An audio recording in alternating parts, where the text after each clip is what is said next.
Assalamualaikum warahmatullahi wabarakatuh. Nama saya Cynthia Putri Maharani dengan NIM 2300018053. Saya di planning slot hari Rabu jam 7.00 Komdas. Oke, jadi di program kali ini tuh adalah program untuk responsi ini itu tentang alat untuk memperbaiki grammar ya. Jadi kata apa yang masuk itu akan diperbaikin untuk grammarnya. Nah, jadi di program awal ini kita ngikutin sesuai dengan yang ada di template programnya. Di awal ini kita import untuk library-library-nya ya, library-library-nya. Nah, setelah itu kita set nih untuk random setnya itu berapa, lalu setup awalnya gimana. Nah, untuk datasetnya ini kita pakai dari GP Lake yang dia itu dari Hugging Face, Hugging Face, itu ya. Nah, setelah itu langsung di print untuk datasetnya. Di sini kita dapat tuh informasi dari datasetnya, yang mana di dataset ini total sampelnya itu adalah 1503 dengan isinya itu ada di validation dataset sama test dataset. Nah, untuk isi dari fiturnya atau atributnya itu ada sentence dan correction.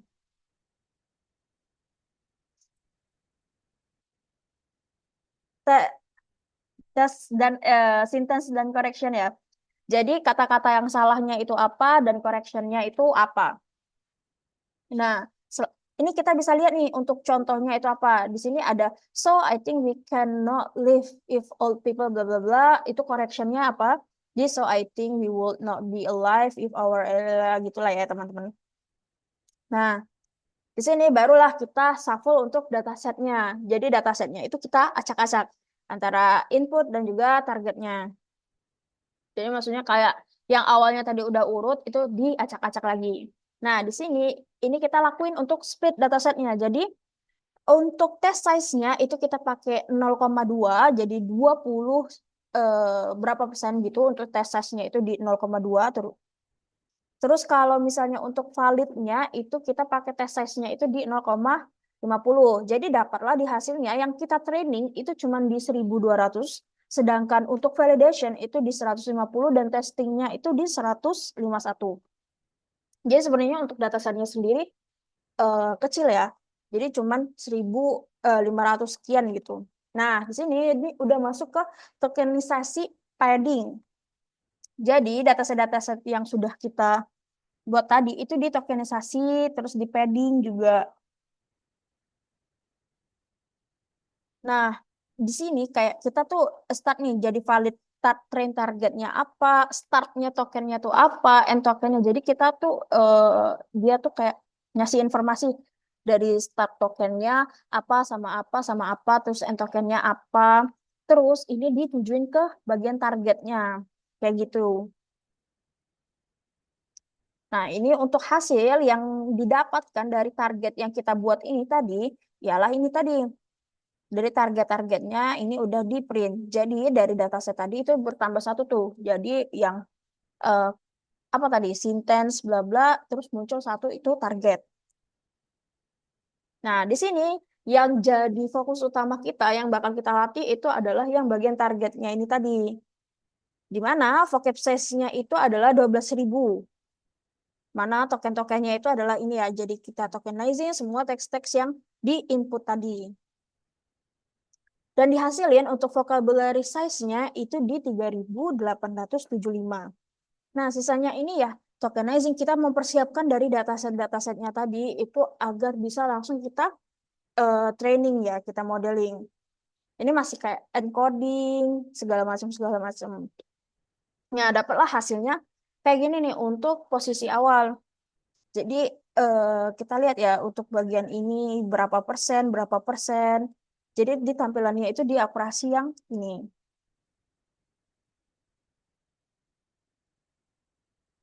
Nah, dapatlah hasil dari encoding tadi dan dapat untuk embedding vektornya ini adalah ini. Jadi embedding vektor awal itu apa dan hasil dari positional encodingnya itu bagaimana? Jadi awalnya itu di 0,0. Jadi kata-katanya tadi itu dibuat jadi vektor-vektor. Dibuat jadi vektor-vektor dan hasilnya jadilah begini. Jadi agar dia itu siap untuk di training gitu ya. Nah, ini adalah bagian hyperparameter. Jadi bagian hyperparameter ini yang bakal menjadi pedoman untuk kita modeling nanti. Jadi di sini untuk percobaan pertama, saya ngelakuin dua percobaan ya. Jadi untuk percobaan pertama, itu ada di DOM layernya itu sama dengan 4, terus di modelnya itu 128, 6 headnya 8, batch size-nya itu saya cuma ambil 32, sec length-nya itu 20, DFF-nya itu 512, dan drop rate-nya itu 0,1. Jadi biar kayak kalau misalnya datanya itu tidak terlalu penting, ya langsung di drop rate aja. Makanya saya cuma set tuh untuk drop rate-nya itu 0,1 aja.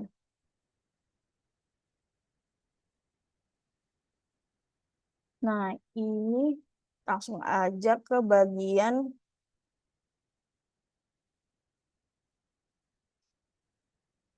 Nah, ini masih untuk kayak nentuin di bagian modelnya.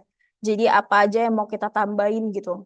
Di sini ada drop rate-nya berapa, kayak gitu-gitu ya. Jadi masih di bagian itu drop rate-nya. Terus untuk apa tensionnya itu berapa. Nah, di sini nih kita panggil untuk yang bagian di model sama 6 head-nya. DFF-nya berapa, itu di bagian dari ke dalam encoder layer-nya. Nah, sampelnya itu kita pakai dari random uniformnya di model.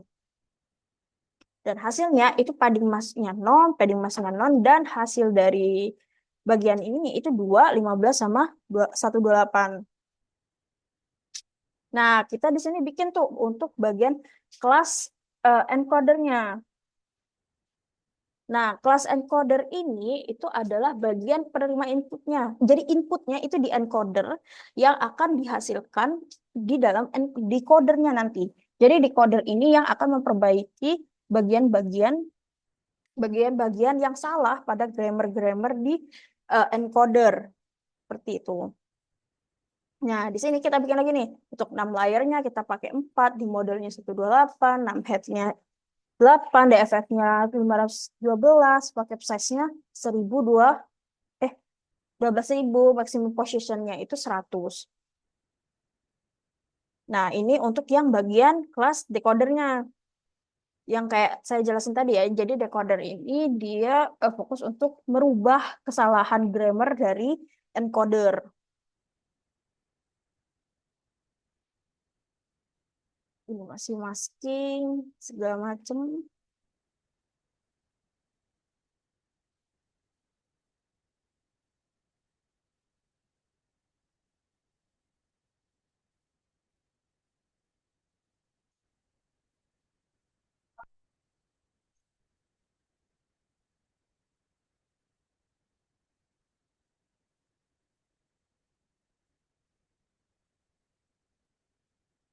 Nah, ini kita masuk ke bagian optimizer. Di dalam optimizer ini kita set untuk learning rate pada percobaan awal itu di 1E4.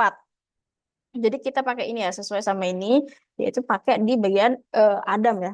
Jadi sama semuanya saya pakai Adam semua untuk learning rate-nya. Nah, ini untuk inisialisasi dari train loss-nya berapa, terus train akurasinya berapa.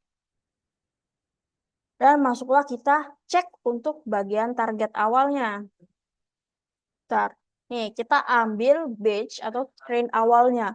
Jadi dari train awal ini kita dapat info nih. Jadi di train awal, batch awal itu loss-nya itu di 9.400 bla bla bla. Sedangkan untuk akurasinya itu masih di 0,0. Jadi ini hitungannya sebelum memulai aja masih gede sekali ya untuk perbandingannya. Nah, di awal ini pada percobaan pertama itu saya cobaran dengan epochnya itu 150. Dengan 150 tadi itu menghasilkan untuk akhirnya itu di loss-nya itu 0,3 berkurang ya, berkurang. Tapi untuk 150 perkurangan segitu cukup ya oke lah. dengan akurasinya itu di 0,96, terus 96 ya, 0,96. Nah, itu untuk training oke lah sebenarnya. Tapi masalahnya adalah di bagian tes akurasinya. Di bagian tes akurasinya ini dengan tes lossnya itu di 4.000 dan tes akurasinya itu di 0,49. Yang mana itu menjelaskan bahwa hasilnya eh, modelnya itu lebih sangat mempelajari bagian dari training. Sedangkan ketika diberikan dengan data baru, dia tidak terlalu paham. Makanya untuk tes akurasinya itu cuma di 0,49. Sedangkan untuk di akurasi testingnya itu dia 0,9. Nah, terus kita tes ini untuk hasil awal tesnya itu untuk inputnya itu hasilnya adalah she go to school every day dan predictionnya itu she go to school the school dan jelas ini masih salah ya. Nah, masuklah di percobaan kedua saya. Jadi untuk percobaan kedua itu saya pakai 6 layernya itu 4, terus di modelnya itu 160, 6 headnya 8, DFF-nya 640, input vocab-nya masih sama kayak yang awal. Yang saya ubah itu di dropout rate-nya itu saya gedein di 0,3. Nah, dari hasil itu, ini di sini saya tambahin untuk val accuracy sama valos. Jadi saya mau tahu tuh kalau misalnya validasi dari akurasinya tadi apa? Karena kan di sebelumnya dia cuma ada train akurasi. Nah, saya tuh pengen tahu untuk validasi akurasinya itu kira-kira berapa gitu. Nah, untuk di awal itu ini adalah mana?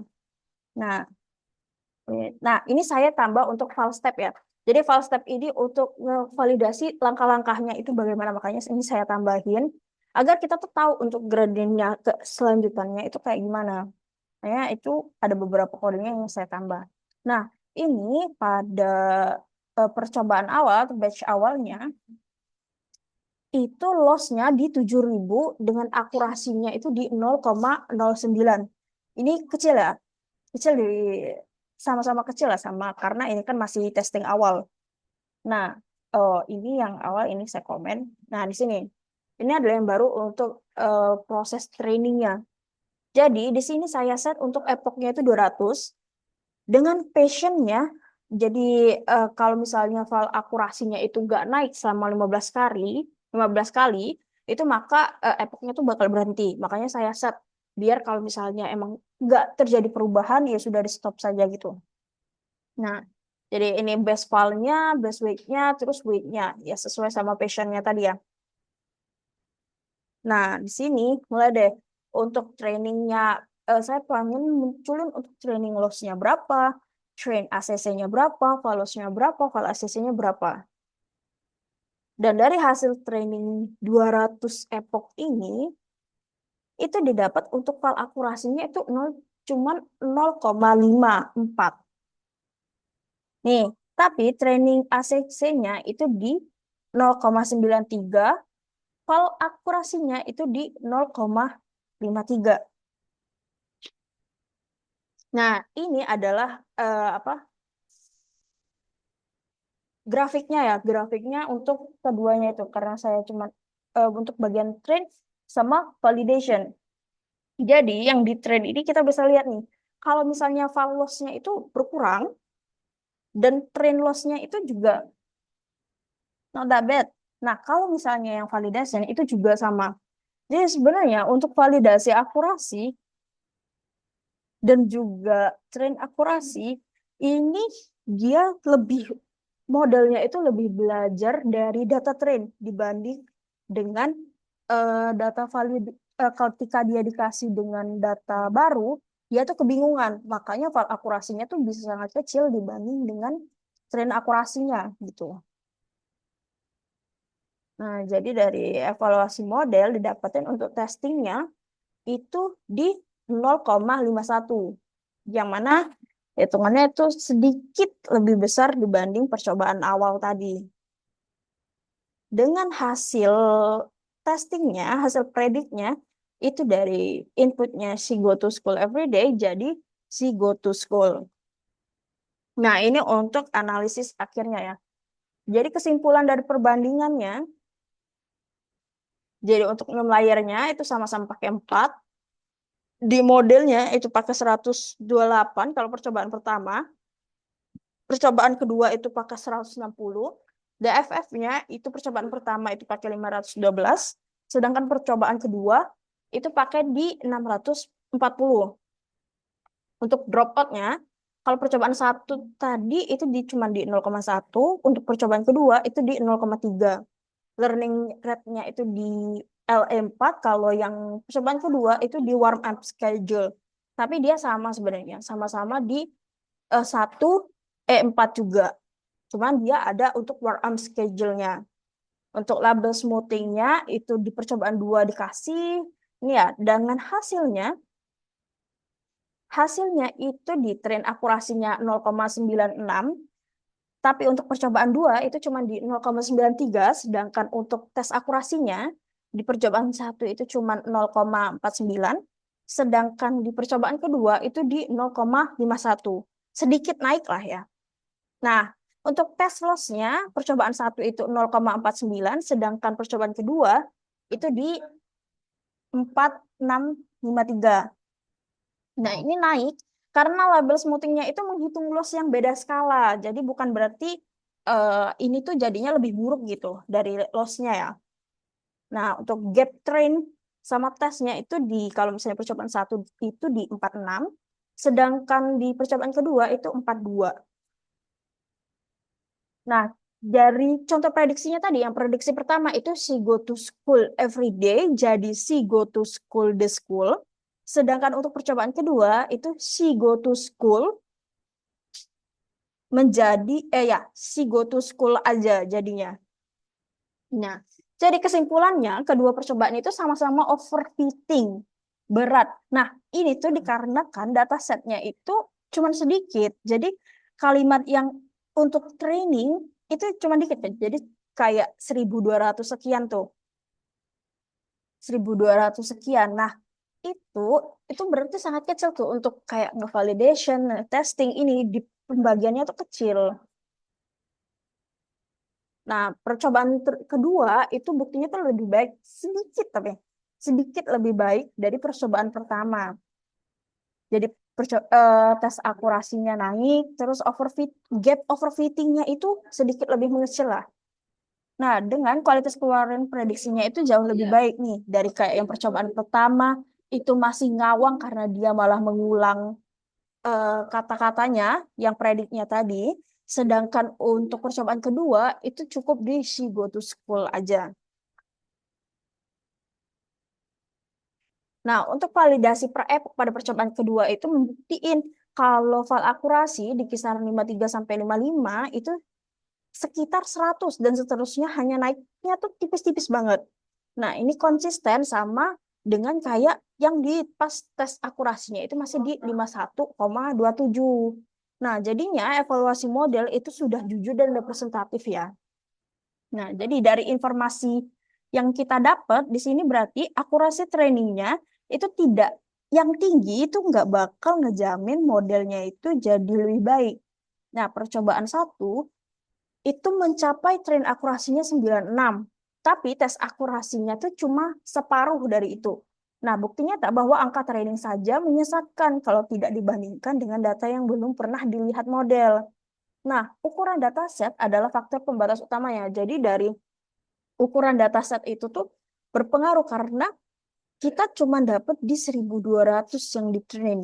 Sedangkan kalau misalnya model kita mau lebih bagus, kita juga harus butuh data yang lebih banyak dibanding itu ya. Makanya kenaikan tes untuk 3 itu di regulasasinya, jadi dropout sama label smoothingnya, sama learning rate warm up-nya. Nah, dengan adanya itu tadi terbukti itu membantu, meskipun nggak membantu banget, tapi adalah naik dikit-dikit ya. Jadi kenaikan tes akurasi di 1,6 poin itu memang kecil, tapi konsisten gitu. Dan yang lebih penting itu kualitas outputnya. Jadi bukan cuma angkanya aja, bukan cuma angka akurasinya aja, Tapi secara hasil prediknya juga itu lebih baik dibanding percobaan pertama. Nah, untuk yang kelima itu, validation set yang tadinya dibuat tapi tidak pernah dipakai adalah bug. Nah, itu tuh yang validation setnya tadi. Nah, validation setnya itu ada, tapi kita tuh jarang banget buat pakai untuk validation setnya. Jadi, sekian dari saya, kurang lebihnya saya mohon maaf. Assalamualaikum warahmatullahi wabarakatuh.